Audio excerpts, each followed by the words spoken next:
Jump Festa 2024, Jump Festa 24, Jump Festa dans le futur, Marty McFly. Oui, on est au coin de Bandai, de Banpresto.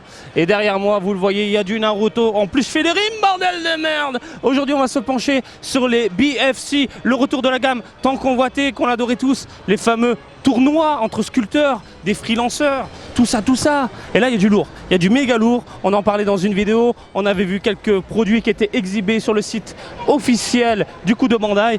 Bref, j'arrête de parler parce qu'il faut que je vous montre la Rock Lee là du coin de l'œil, elle a l'air monstrueuse, bordel de merde. Tu es chaud, je suis chaud et on y va. Le retour de la gamme BFC, messieurs, dames, c'est une excellente nouvelle, on en a parlé dans une vidéo, on était content, mais cette fois-ci, j'ai les figurines sous les yeux. Alors, prototype à fond, du proto, de la proto, du proto, tout est proto de ce côté-là, donc il faudra mettre une réserve à ce que je dis, puisque je vais me pencher uniquement sur des produits qui ne sont pas définitifs. On est d'accord, on va commencer avec la mascotte, le héros, le puissant Naruto. Il est incroyable. Il est incroyable. Donc là, la modélisation est vraiment superbe. Après, en vrai, je peux pas me prononcer sur les textures parce que là, encore une fois, c'est du proto et c'est censé, on a du mat, on sent que la peinture a été posée. Voilà, c'est pas le produit définitif, mais franchement, si je peux récupérer le prototype, ce serait bien parce qu'elle est vraiment très jolie. Modélisation plus que correcte, Marty, mais tu mérites un coup de coude dans la gueule. Elle est incroyable, la modélisation. Ah ben, je me parle à moi-même là. Non mais les cheveux, le visage ultra fidèle, on est sur quelque chose qui ressemble à Naruto, au début Naruto, et c'est vraiment cet aspect-là que j'aime du personnage. Les vêtements bien pliés, voilà, le petit côté boudiné au niveau de son manteau, j'aime bien ça. Hop, le petit pantalon, les pieds, les pantoufles, tout ça. Voilà, donc on peut du coup imaginer le produit définitif en se disant qu'il n'y aura pas de contraste ni de nuance sur les vêtements. Il y aura un petit côté chromé sur le petit zip en plein milieu. Et puis voilà, les cheveux, j'espère quand même, ils vont nous régaler avec quelques détails, quelques nuances, parce que là, ça fait trop jaune écarlate. Hein.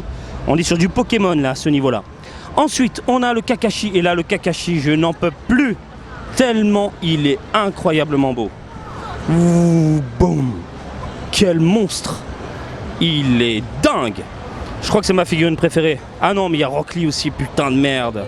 Donc là, le Kakashi, je vous le mets sous cet angle-là. On est d'accord, il est monstrueux. Vous avez ici une modélisation impeccable. Voilà, avec des vêtements déchirés. Pardon, on bouscule un petit peu. Ah bah quand on me bouscule, moi, je perds mes mots. Donc, des vêtements déchirés, quelques damages. Mais franchement, ce qui me titille le plus, c'est surtout le visage, qui est juste phénoménal. Et le bandana, incroyable, avec les yeux, c'est une tuerie. C'est grave une tuerie. Je ne sais pas ce que vous en pensez de votre côté, mais moi je suis extrêmement amoureux de cette figurine-là. Ensuite, on a le Jiraiya. Regarde-moi ça. Quel dynamisme. Là, on est dans la culture nippone à 400 000%. Et puis, par contre, les figurines, elles sont petites, hein, vite fait. Hein. Je vous fais une parenthèse, je les trouve petites. En fait, ça reprend un peu le concept le concept des BFC. Et franchement, la Jiraiya, elle est vraiment très jolie. Je m'attendais à avoir une figurine plutôt simple, mais en fait, non. Hein. Je vous fais un zoom avec la main qui va bien. Comment ça tue. Les cheveux qui virevoltent un peu dans tous les sens. Hop, très bien réalisé. Belle modélisation avec le parchemin derrière. Non, franchement, c'est monstrueux. Allez hop, on enchaîne. Qu'est-ce que vous en pensez? Elle est belle, elle est pas belle? Oui, non, qu'est-ce que t'en penses? Bah dis-le-moi là maintenant. Hein, mais t'es pas en live, Marty. Oh là là. Tsunade, alors, qu'est-ce que je peux vous en dire? Visage ultra fidèle. Dynamisme aux petits oignons. Un corps impeccable. Ça manque de nuance, ça manque de contraste. Donc j'imagine qu'on aura un plastique brillant pour le reste des vêtements. On a des jointures et ça se voit, vous le voyez ici, le sculpteur a travaillé la figurine avec différentes pièces. Il a fait les bras à part, les mèches à part, tout a été fait à part, mais elle est vraiment très jolie. Et là, on va terminer parce qu'il y a une autre figurine que je vais vous montrer après, mais regardez-moi ça. Maman, oh, comment elle est incroyablement belle. Elle est tout bonnement divine. Rock Lee, comment elle tue. Alors, j'avais peur au niveau des vêtements, parce qu'il y avait ce côté ultra brillant au niveau des images promotionnelles qui avaient été partagées il y a peu. Et en fait, ils ont ajouté une espèce de laqué où tu as l'impression qu'ils portent des vêtements en cuir moulant, voire limite en latex. Et c'est pas dégueu. C'est pas dégueu. Mais putain, le visage, il est fou. Non mais je suis fan. On a les bandelettes qui virevoltent un peu dans tous les sens. La main est hyper bien réalisée. Non franchement, j'ai rien à dire. Les doigts, c'est pas des knackis. En même temps, on est sur le proto. À voir le produit définitif. Mais là, comme ça, je suis totalement sous le charme. Si je devais choisir et on me dit Marty, il faut que tu rentres avec une seule figurine. Ah bah c'est compliqué. Alors Naruto, elle est très très belle. J'aime bien ce design à l'ancienne. Mais par contre, Kakashi et Rock Lee, je crois que je prends Rock Lee. Parce que franchement, il a fait un travail de dingue. Le dynamisme, technique de l'homme-sous, machin, etc. C'est vraiment de la folie. Et vous, hein, tu prends quoi toi? Toi de ton côté, on te dit, vas-y, t'en choisis une, tu prends laquelle? Vas-y, balance dans les coms et la communauté va réagir. L'autre figurine de Naruto que j'ai extrêmement envie de vous montrer, c'est ça. On en parlait également dans la vidéo. Mastermind Japan en collaboration avec Grandista. La licence Naruto Shippuden. Uzumaki Naruto, on a une Grandista Black version et elle est dingue. Elle est complètement dingue. Alors il y avait beaucoup de points qui me faisaient peur, à savoir pas de nuance, pas de contraste, un rendu très léger, très simple et on se prend pas la tête. Et au final non, ils se sont quand même cassés un petit peu le cul, ça se voit au niveau de la peau. Et voilà, il y a des petits contrastes plus que sympathiques sur les joues, vous le voyez, il y a une différence de teinte. Et ça, c'est plus que plaisant à la mirette. Ensuite, on a des vêtements noirs, typés forcément Mastermind Japan, avec la fameuse tête de mort qui est posée ici, sur son haut. Tête de mort qui est dorée, avec un zip chromé doré également.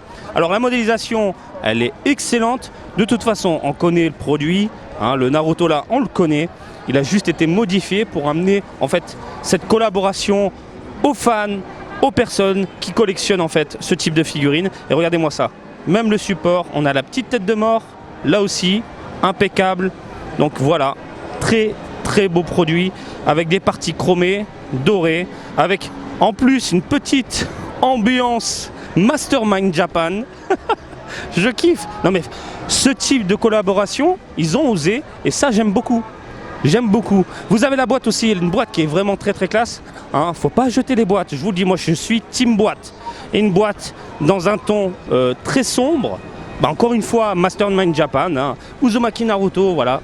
Elle est très très grande la boîte. Et franchement, c'est une pièce qui va disparaître avec le temps. C'est une pièce qui va prendre en cote. C'est une pièce qui va être difficilement trouvable avec le temps également. Voilà, pour ceux qui se posent la question, ça sortira en juillet 2024. Au prix de 13 200 yens. On est d'accord, ça pique un petit peu parce qu'on parle de Grandista, on parle de produits PVC, mais au final, elle est plus que jolie et franchement, ça tue. Donc voilà, j'avais vraiment envie de vous montrer tout ça du Naruto à gogo, le retour des BFC, ça c'est une excellente nouvelle. Et on commence en douceur avec du Naruto en douceur, quoique non, la Rock Lee, elle est tout bonnement incroyable, on est d'accord. La Kakashi, ça tue. Derrière moi, vous avez la collaboration avec les vêtements.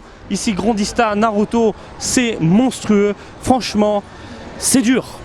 Qu'est-ce qui est dur, Marty? C'est dur d'être collectionneur aujourd'hui parce qu'il y a tellement de choses. Et surtout, si tu aimes différentes licences, on est dans la merde. Financièrement, c'est très compliqué de suivre. Très compliqué. Encore une fois, de mon côté, je me focalise uniquement sur Dragon Ball. Mais étant fan aussi de la série Naruto, surtout le début, et ça, ce genre de pièces, mais il me faut un truc comme ça Dragon Ball, je deviens fou. Un Vegeta typé Mastermind Japan, je deviens fou. Je deviens fou. Bon, voilà.